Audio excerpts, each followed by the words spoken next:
Вы слушаете «Уфимский разворот» – программу, в которой ваше мнение может быть услышано, голос учтен, а СМС-сообщение прочитано в эфире нашей радиостанции. Слушайте «Уфимский разворот» по будням с 8 утра. Да не просто слушайте, участвуйте.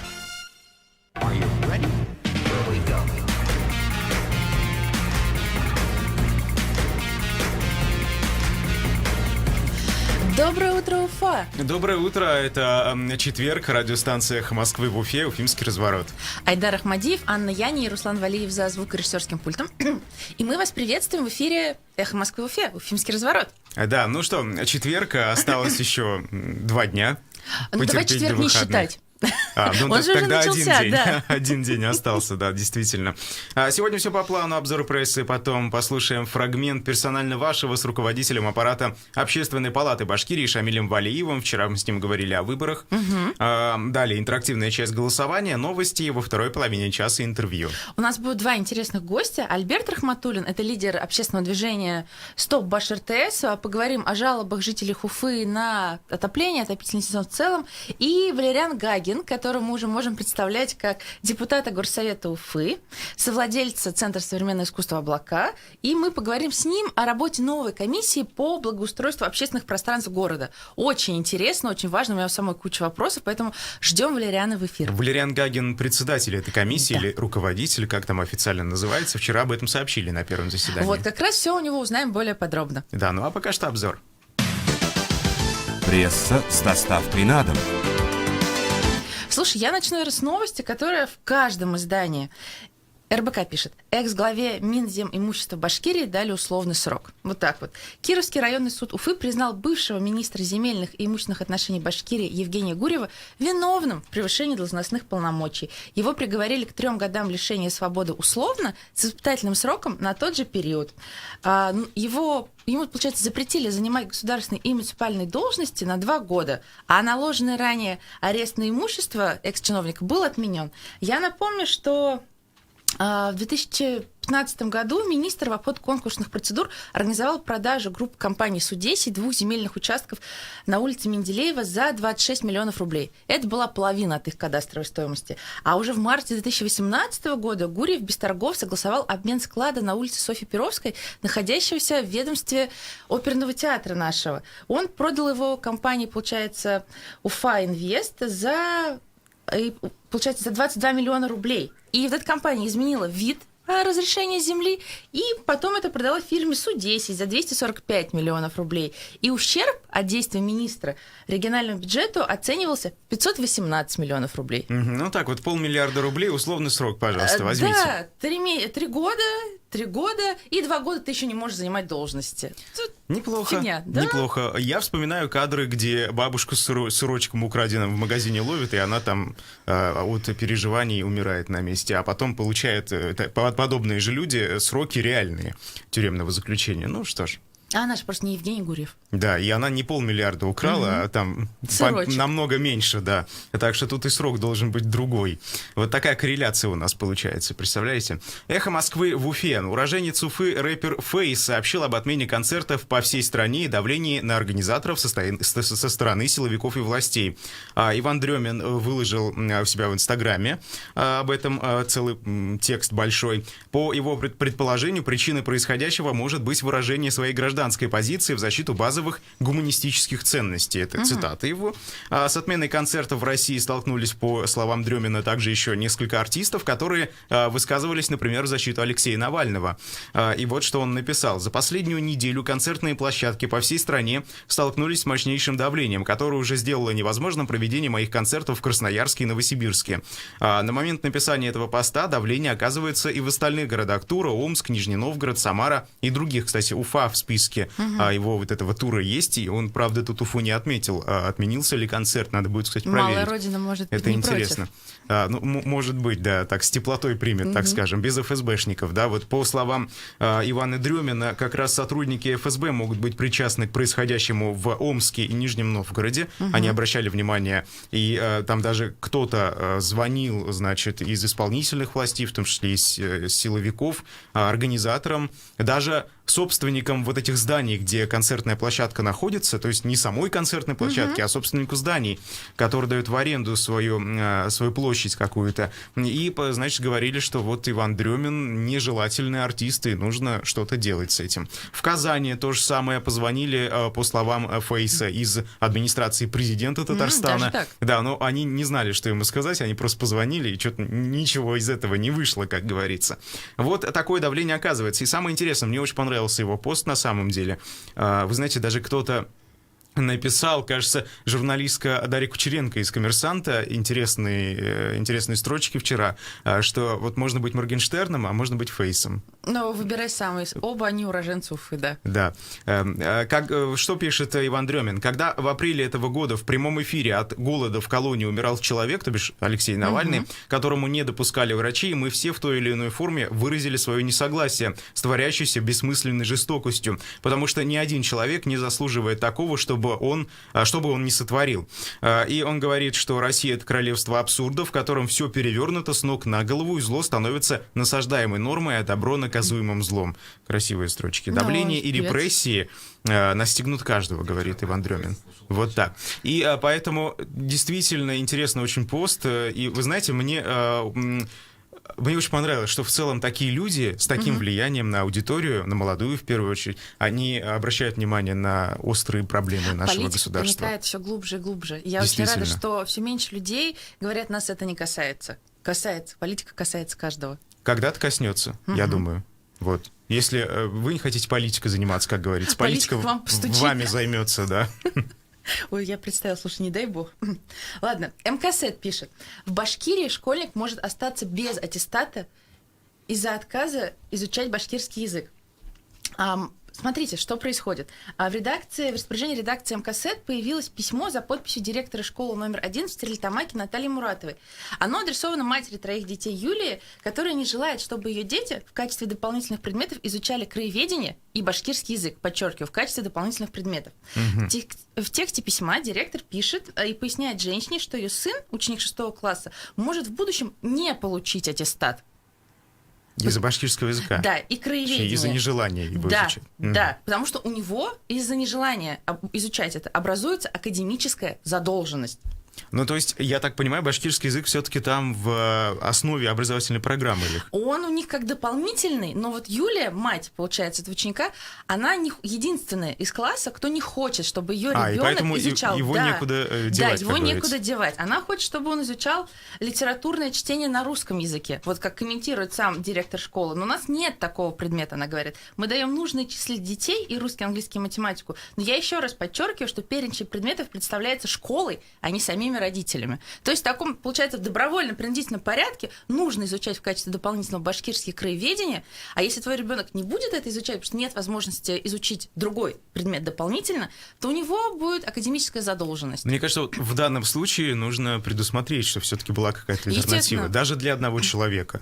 Да, я понимаю, это там дополнительные часы, денег не хватает, это, да, как бы эти проблемы действительно существуют, но вот что-то с этим надо делать. Как бы из-за этого не получить аттестат, это как-то грустненько. Вот МКСЭД обратились за комментарием в отдел образования администрации Стерлитамака, но ответа они пока не получили, поэтому ждем. Интересная ситуация, кстати, показательная довольно. Очень. Я думаю, это не только единственный я в нашей стране, в республике в частности.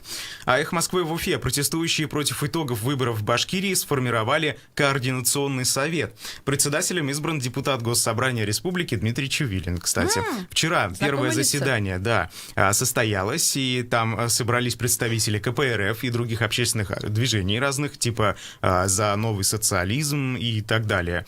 И вы выбрали Дмитрия Чувилина председателем и сказали, мы будем протестовать дальше. Например, в будущую субботу они снова планируют собраться в том же, я так понимаю, составе против результатов выборов. Они выступают, не признают результаты этого голосования в Башкирии. Да, и как в Горсовет, так и в Госдуму говорят, что выборы были сфальсифицированы. Но, кстати, опять же, это площадь перед Дворцом спорта в Уфе. Время они не уточнили. Но вот что самое интересное. Тогда, помните, в минувшую субботу тоже там 70 человек примерно собрались, и пришел человек с плакатом. Его пыталась полиция задержать. Но вот что самое интересное, площадь перед Дворцом спорта в Уфе — это так называемый гайд-парк. То есть входит в перечень городских таких пространств, где можно проводить митинги, публичные мероприятия без предварительного уведомления властей. И, соответственно, со звукоусиливающей аппаратурой и так далее. Но при этом количество участников не должно превышать 100 человек. Правда, мне вот в данном случае непонятно, будет ли отвечать организатор, если туда придет, например, 101 А кто посчитает, участник. было их 100 или 101? Мне кажется, вопрос. посчитают. Вот Специально обученные люди, понятно. Счетоводы. Ой, слушай, от спортивной... Я тут хотел Давай. вставить. Пусть Башинформ придет, посчитает. Они же как раз отлично считают. У нас несогласованные акции были в поддержку Навального. У Башинформа цифра оказалась в несколько раз ниже, чем Вот кого надо звать. у очевидцев, да. Вот пусть приходит счетовод Башинформа. Слушай, ну Башинформ — это вообще уникальное издание, да. Но я не Башинформ буду цитировать. Я буду цитировать Уфа-1.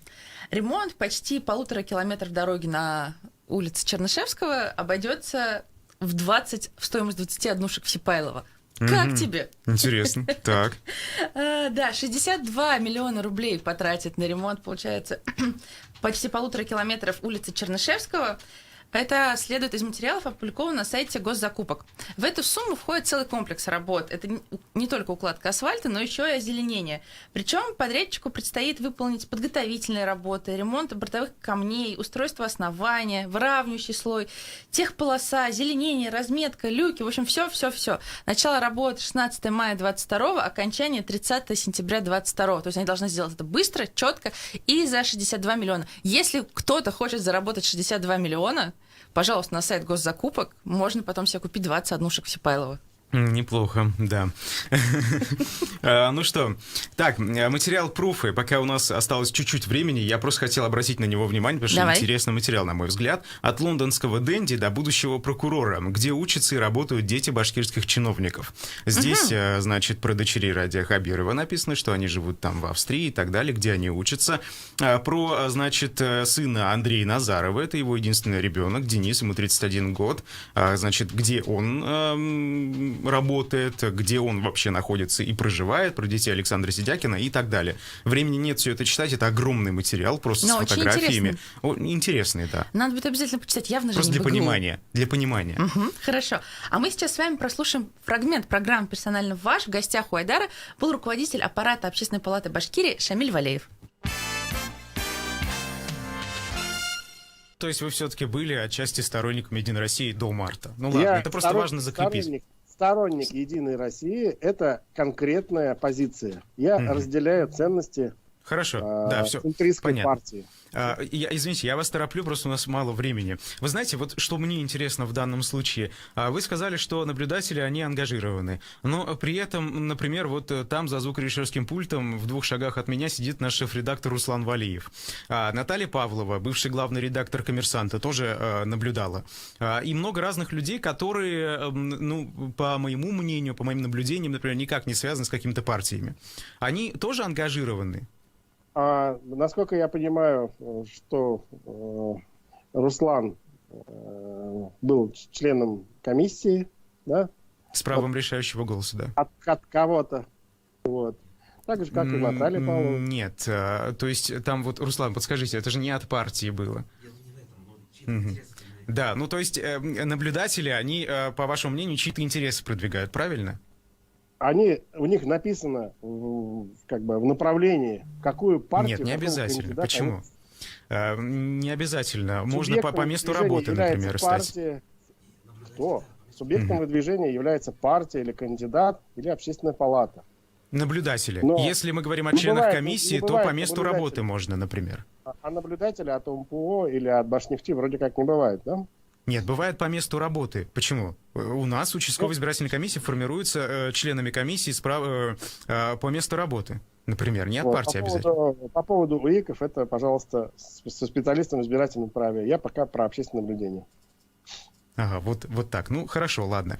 Вы знаете, вот еще что хотелось бы с вами обсудить. Дело в том, что некоторые наблюдатели, например, Лилия Чанышева, тот же координатор «Голоса» иностранного агента Ринат Факиев, они выкладывали интересную статистику. Вот там, где были наблюдатели от них, или наблюдатели, которых они считают независимыми, например, на этих участках результат «Единой России» был в 2 раза ниже, чем на соседних участках. При этом с КПРФ ситуация обратная. У КПРФ там, например, в 2 раза выше результат, процент голосов, которые за эту партию были отданы, чем на соседних участках. Как так получается? Почему так?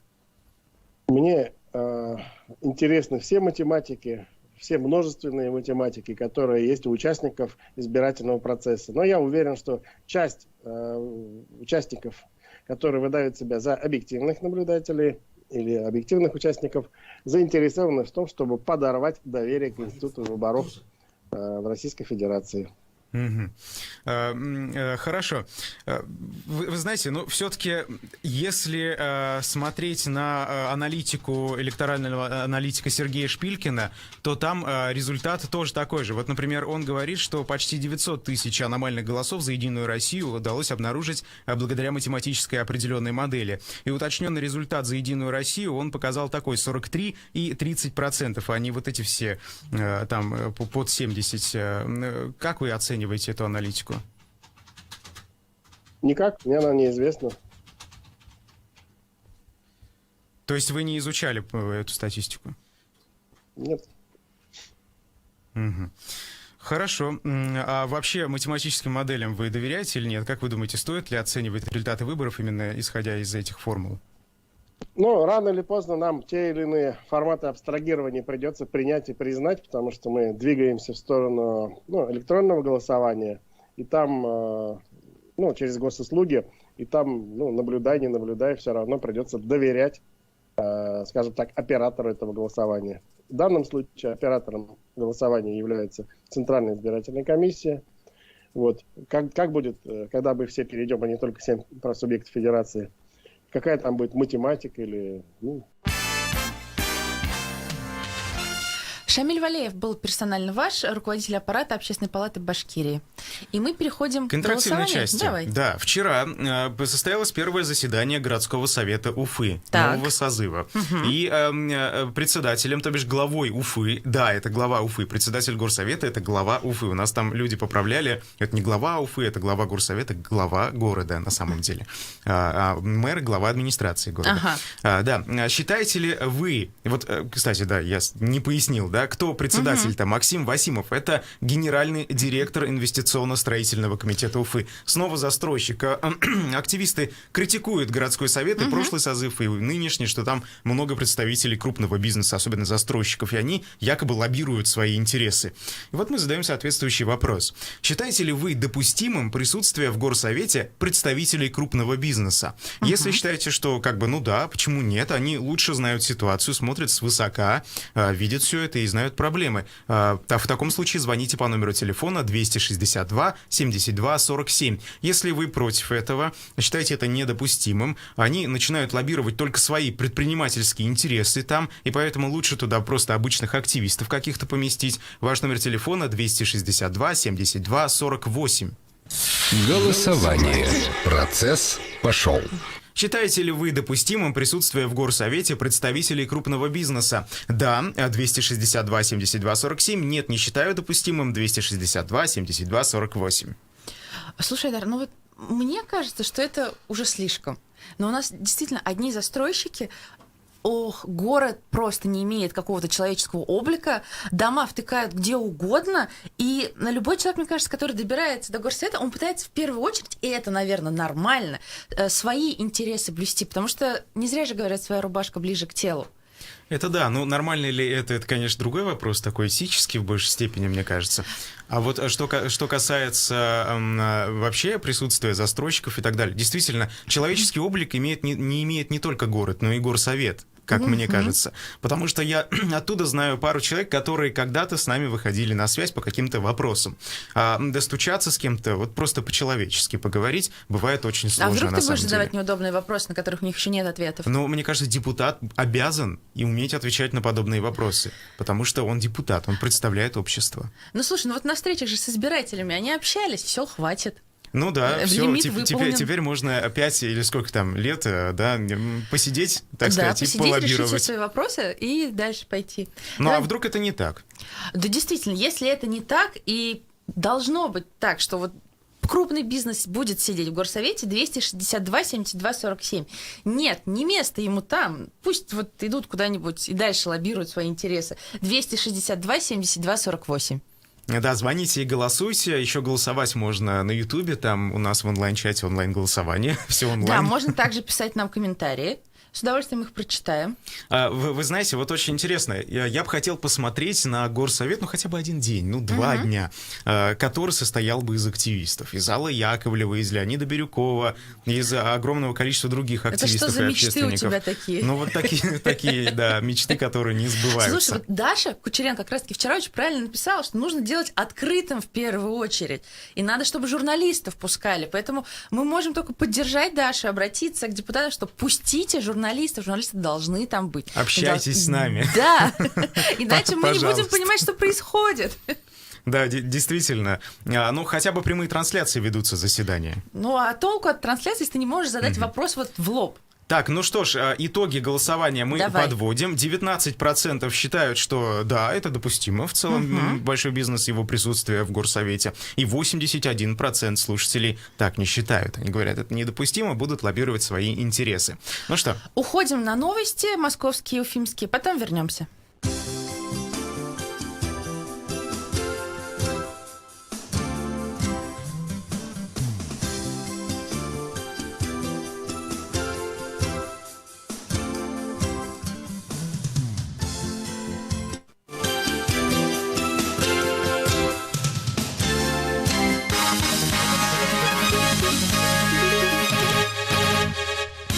В Москве 6:30. Здравствуйте, в студии Алексей Гусаров на Эхе Новости. Мосгорсуд сегодня рассмотрит жалобу на приговор политику Любови Соболь. По так называемому санитарному делу соратница Алексея Навального получила 1,5 года ограничения свободы. Любовь Соболь требует оправдательного решения.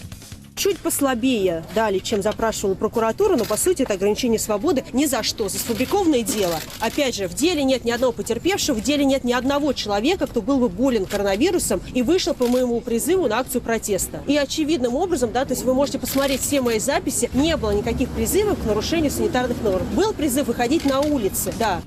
После оглашения приговора по этому делу Любовь Соболь покинула Россию. На днях СК возбудил против нее, Алексея Навального и других соратников политика уголовное дело об экстремистском сообществе. Роскомнадзор, как пишет газета «Ведомости», планирует оштрафовать Facebook на сумму до 10% выручки.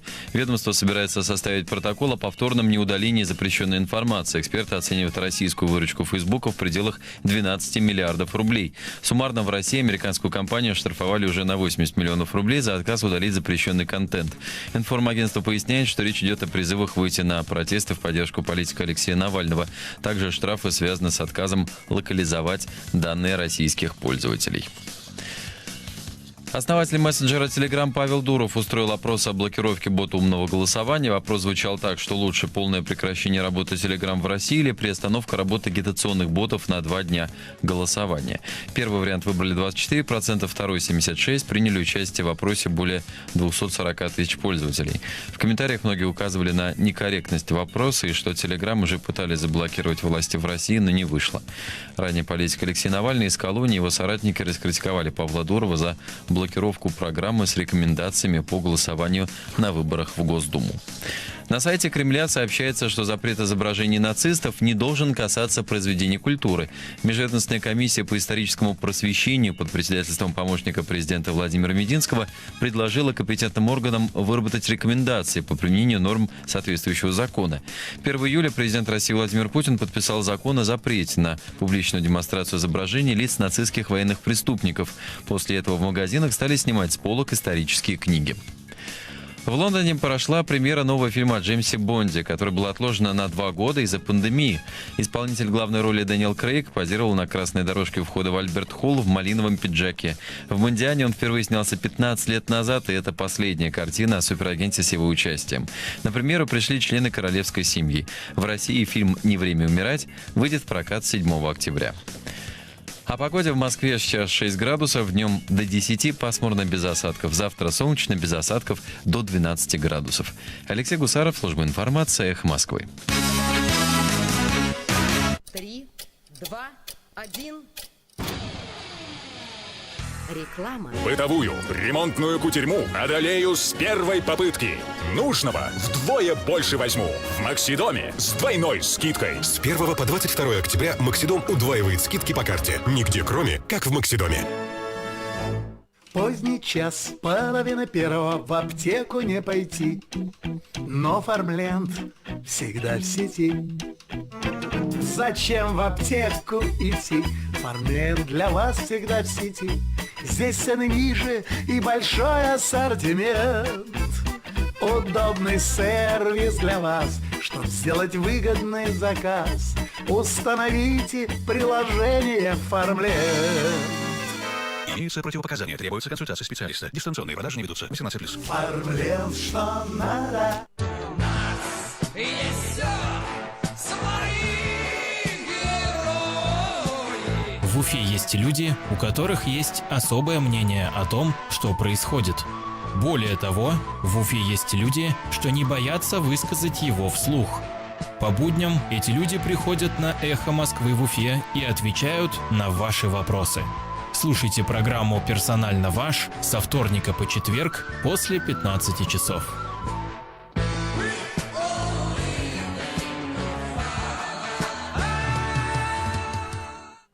Телефон рекламной службы «Эхо Москвы» в Уфе 216 35 99. Будет реклама, будет и эхо. На то мы и партнеры.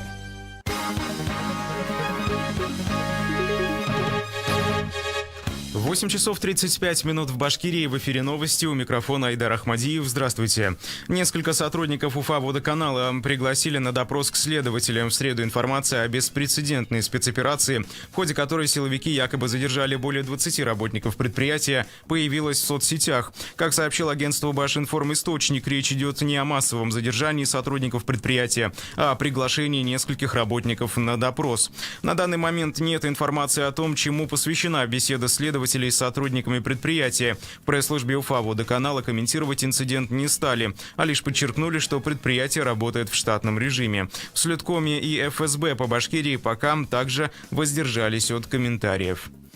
На ремонт улицы Чернышевского в Уфе заложено до 62 миллионов рублей. Управление по строительству, ремонту дорог и искусственных сооружений мэрии Уфы объявило аукцион на ремонт участка улицы Чернышевского от улицы Цурюпы до улицы Айская, сообщает РБК Уфа со ссылкой на материалы сайта госзакупок. Работы профинансируют из республиканского и муниципального бюджетов. Стартовая цена контракта 62 миллиона рублей. Протяженность ремонтируемого участка улицы составляет почти 1,5 километра. Необходимо будет заменить канализационные люки, отремонтировать бортовые камни и тротуар, уложить слои дорожного покрытия, устроить техническую полосу, нанести разметку и провести озеленение. Начать работы нужно в середине мая 2022 года и завершить к концу сентября. В Белорецке планируют запустить производство корпусов светодиодных светильников и инфракрасных обогревателей. Инвестором проекта является самарская компания СВМ, новый резидент территории опережающего социально-экономического развития, сообщает издание «Коммерсант Уфа». Компания намерена вложить в производство почти 5 миллионов рублей и запустить его до 2024 года. По данным Яндекс.Погоды, сейчас в Уфе +2, днем облачно с прояснениями, до 10 градусов тепла. Осадков не ожидается. Айдар Ахмадиев, служба информации, «Эхо Москвы» в Уфе. Вы слушаете «Уфимский разворот» – программу, в которой ваше мнение может быть услышано, голос учтен, а СМС-сообщение прочитано в эфире нашей радиостанции. Слушайте «Уфимский разворот» по будням с 8 утра. Да не просто слушайте, участвуйте.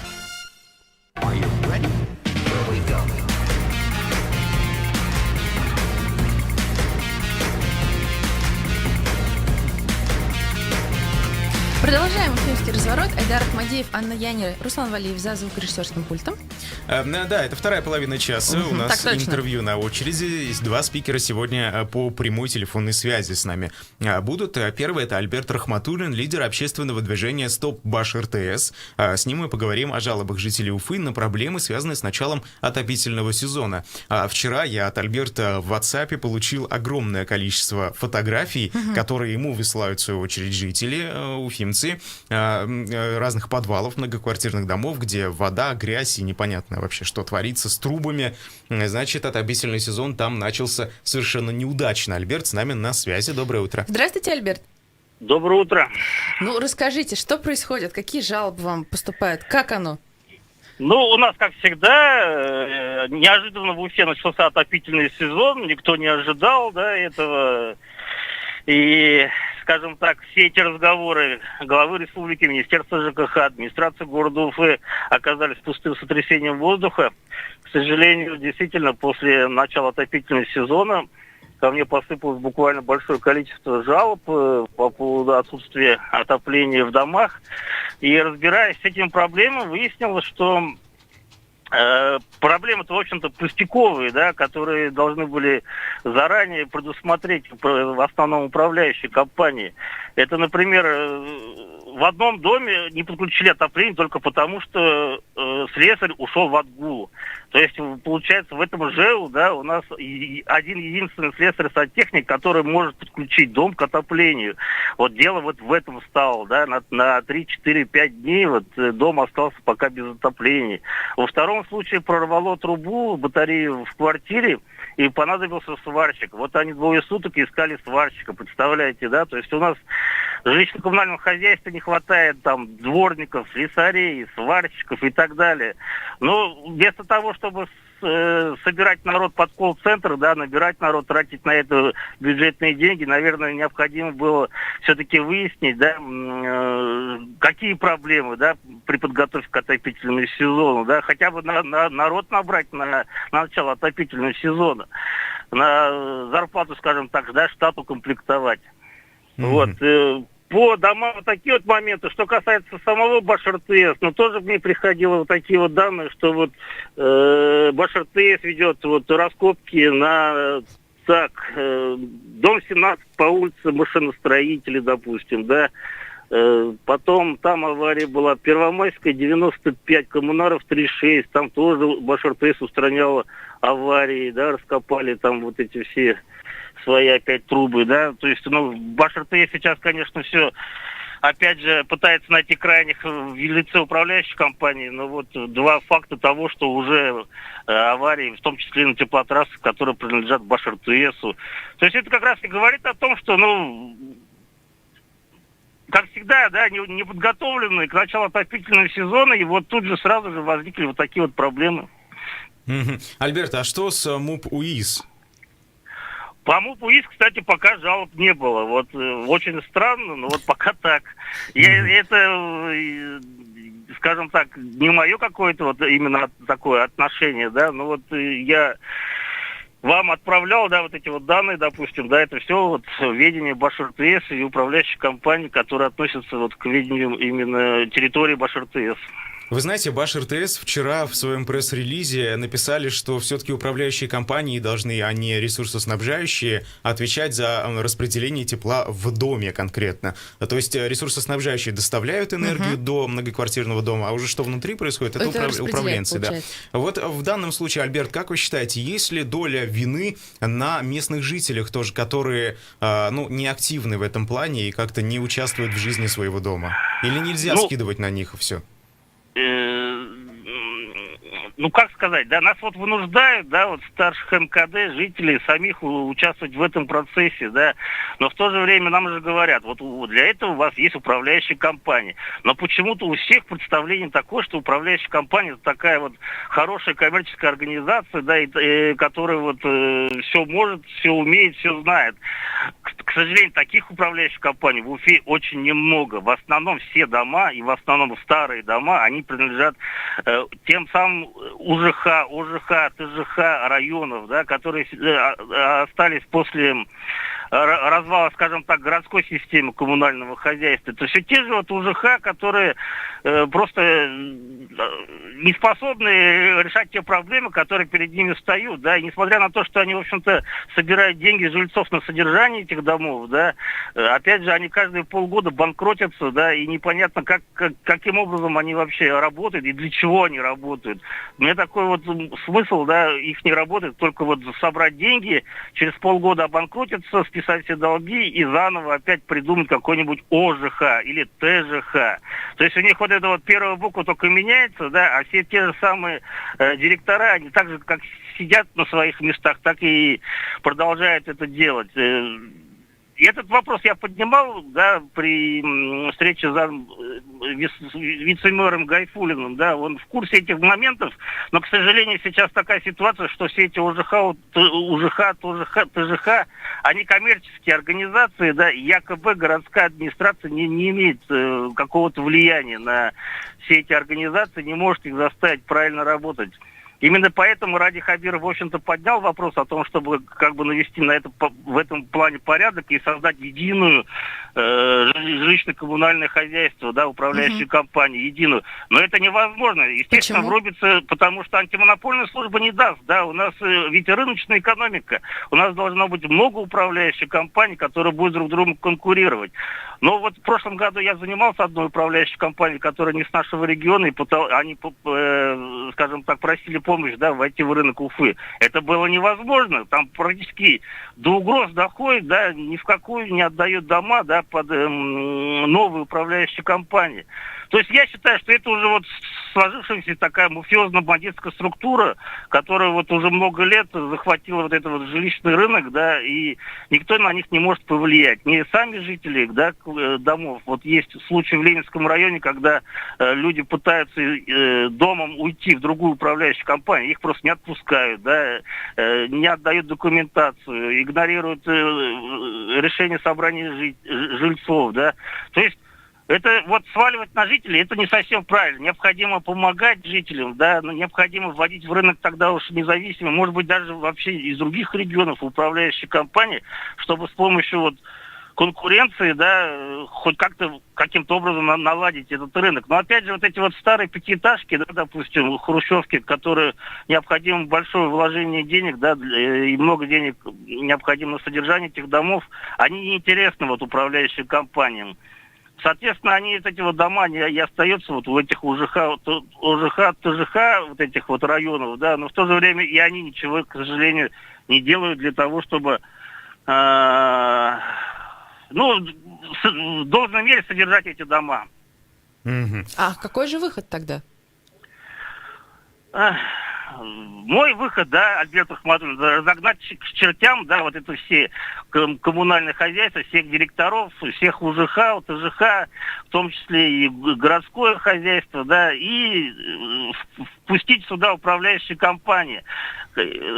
Тем, которые возьмут старые дома, можно сделать какие-то льготы, допустим, да, там, в плане налогообложения, там, или еще чего-либо. У нас же есть поддержка малого бизнеса, а управляющие компании, я считаю, подойдут под эти моменты, да.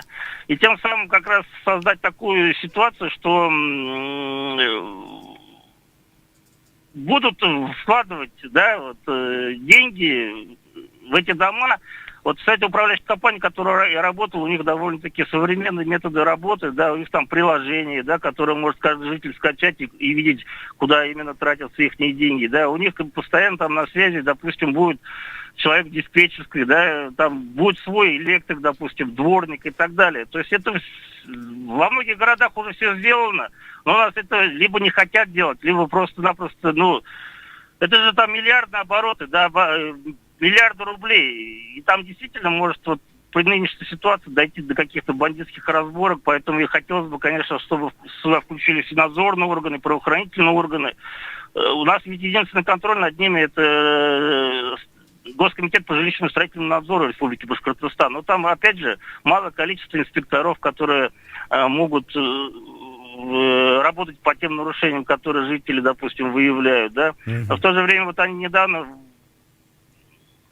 сделали статистику, что у нас 40% домов просто уже практически непригодны к эксплуатации. То есть это не аварийные дома, а именно по инфраструктуре, по коммунальным этим сетям, да, 40%. Это огромная цифра. И мы идем к тому, что просто-напросто скоро реально будет все ломаться, прорываться. И эту проблему необходимо очень срочно решать. Спасибо большое, Спасибо Альберт. большое, Альберт. Я напомню, у нас на телефонной связи был Альберт Рахматуллин, лидер общественного движения «Стоп Баш РТС». Мы поговорили с ним о жителях жалоб Уфы на отопительный сезон. Да, но вот у нас чиновники любят говорить, что жители сами должны принимать участие, а части на них вину скидывают. Но действительно, они платят управляющим компаниям за обслуживание. Они делегируют право на то, чтобы они этим занимались, а не сами жители. Вот тут нужно, конечно, все это оценивать и, вот как правильно Альберт говорит, подходить с другой стороны, возможно. Да, это очень тонкая грань. Я по своему дому знаю, у нас почти весь дом работает. Ну вот, а на выходных разъезжаются. Кто, когда, как. Вот у нас там пара человек этим занимается, и все, которые уже на пенсии. Их можно понять, я думаю. Давайте поменяем тему и поговорим с депутатом Горсовета. Валериан Гагин. Да, будем сейчас спрашивать у Валериана про благоустройство общественных пространств города. Это очень интересно, особенно в преддверии 450-летия надвигающегося. Что, как оно сейчас будет? Да, Валериан Гагин вчера сообщили на первом заседании нового созыва, возглавил новую, опять же, комиссию по благоустройству этих самых пространств. Валериан Гагин также совладелец Центра современного искусства «Облака», и, я думаю, у него есть опыт в этом плане какой-то. Вот сейчас попробуем выяснить, какие же планы есть сейчас уже, есть ли они. Валериан, доброе утро! Доброе утро, друзья. Расскажите нам, пожалуйста, новая комиссия по благоустройству. Какие у вас планы, что вы будете делать? Классно. Вы знаете, во-первых, я очень рад слышать моих коллег с «Эхо Москвы», и как минимум состав участников программы «Парк искусств», которую я веду на нашей радиостанции, он немножко изменится, и там будет больше урбанистов и людей, которые занимаются парками. Но это, понятно, шутка. Друзья, сначала свою роль в этой достаточно серьезной и важной теме городской, а мы знаем, что парки всегда привлекают в себя большое внимание, я вижу в организации диалога между активной частью населения, людей, которые действительно хотят и, может быть, представляют себе, как парки должны выглядеть, и властью. Запросы общества, запросы активистов, предложения активистов, они должны быть учтены и услышаны. Хорошо. Валериан, а вот вы говорите, что мы выйдем на прямой диалог с обществом и так далее. В каком формате это все будет? Друзья, есть и проектные семинары, есть и онлайн-площадки, есть и общение в социальных сетях, ведь депутаты, в том числе и представитель, одна из функций, не только законодательная, нормотворческая, но и представительская функция. Так вот, есть аккаунты в социальных сетях, есть инструменты онлайн, опросов онлайн-общения, есть инструменты офлайнового общения, когда с людьми проводят встречи, проектные семинары организовывают. Это форматы, механизмы, они на самом деле прописаны, даже методичка есть такая, Минстроевская, по порядку проведения общественных обсуждений по благоустройству общественных пространств. Валериан, а мы можем надеяться на то, что этот диалог будет проходить нормальным человеческим языком? Я сейчас поясню. Я в комментариях под постом Ради Фаридовича оставляла пожелания по парку Гафури. А мне в ответ Талгат Зайнуллин, начальник информационно-аналитического отдела, ответил в классическом чиновничьем, получается, стиле ла-ла-ла-ла-ла-ла-ла. Нет. А можно ли надеяться на диалог аргументированный, точно поясняющий, потому что вот тем, кто задает эти вопросы, им не все равно. Вот, допустим, мне не все равно на парке, да, много кому не все равно. И хочется, чтобы был диалог с человеческим лицом, да, действительно. И я надеюсь, как Лилию Чанышеву на руках не будут выносить из здания во время слушаний. Друзья, я не знаю, что вы предполагаете под нечеловеческим языком, но мне кажется... Чиновничий язык, Валериан. Вы же знаете, наверное.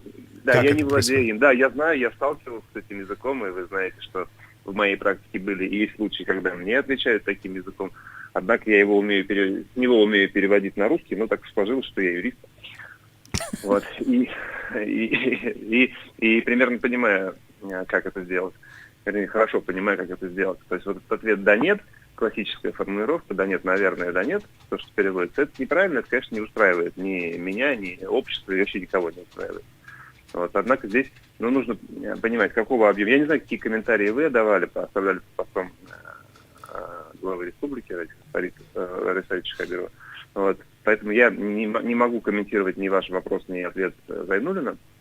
Нет, ну а если вообще, я же просто привела в пример, Валериан. То есть нам же хочется, чтобы был диалог, нормальный диалог. Вот его надо настраивать.